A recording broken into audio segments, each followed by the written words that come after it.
My name is Tom Barry, and I'm the chair of HLB USA, as well as an executive committee member for HLB International.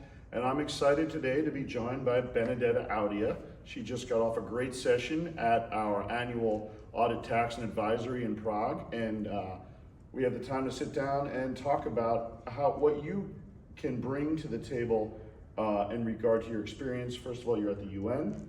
You worked at a major international law firm, and now on your own in advising a whole array of global issues around the world. In particular, what I want to talk about today, though, is in regard to sustainability issues and how we, as advisors, how a global association like HLB can help bridge the differences between local jurisdictions in regard to the agenda for global sustainability measures. Thank you, Tom.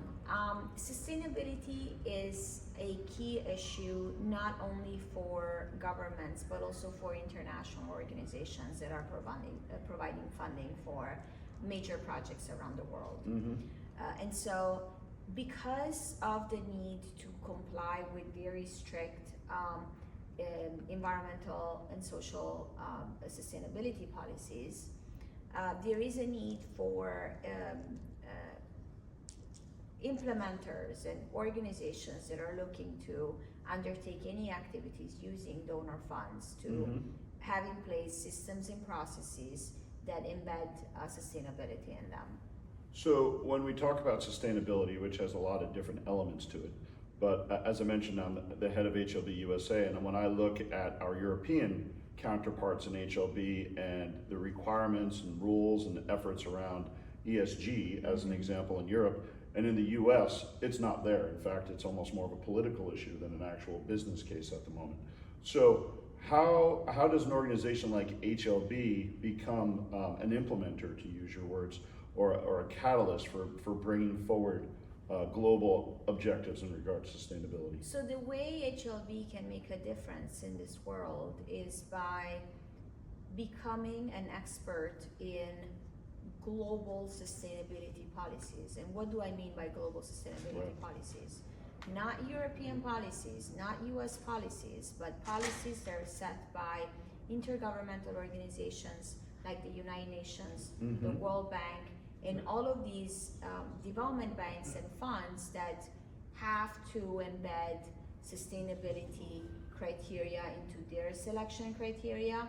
So in other words, right now there is a clear mismatch between European and US requirements when it comes to sustainability. Correct. You take it one level up and you basically look at the overarching policies that the United Nations, the World Bank, and organizations like the Adaptation Fund, the Green Climate Fund, Right. the Inter-American Development Fund, the Inter-American Development Bank have put in place to make sure that any sub-recipient organizations comply with them.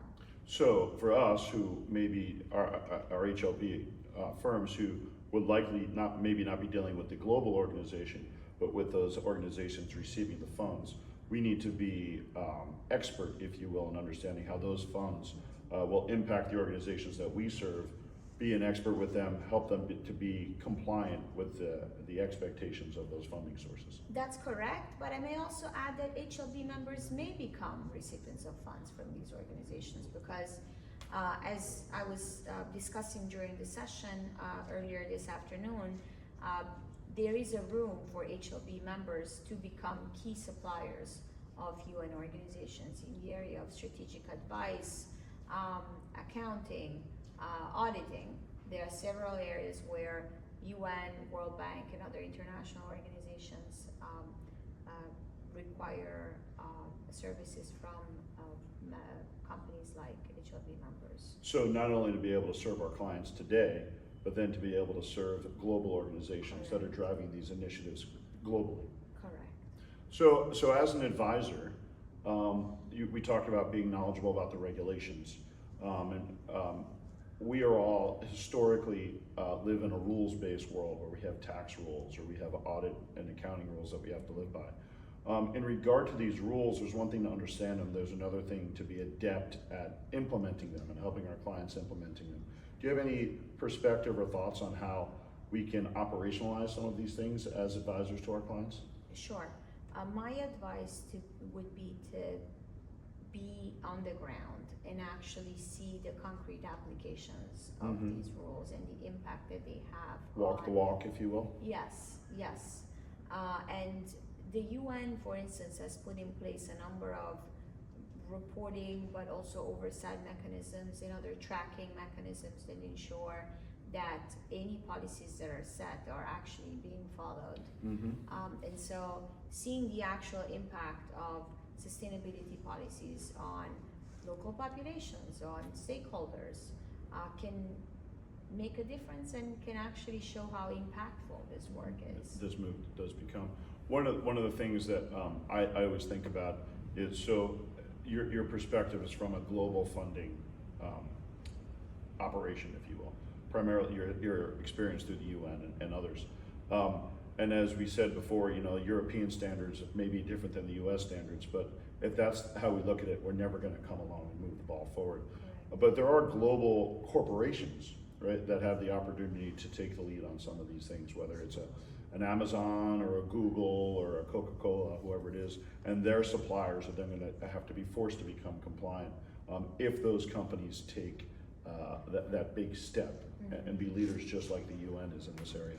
Do you have any perspective on that? Are these global corporations doing what they can do? Do they need to do more to help push this forward? They need to do more. They clearly have to do more. They are moving in the right direction, but there is a lot of work that still needs to be done in terms of policy setting, policy implementation, training and capacity development of those who work on these topics day in, day out.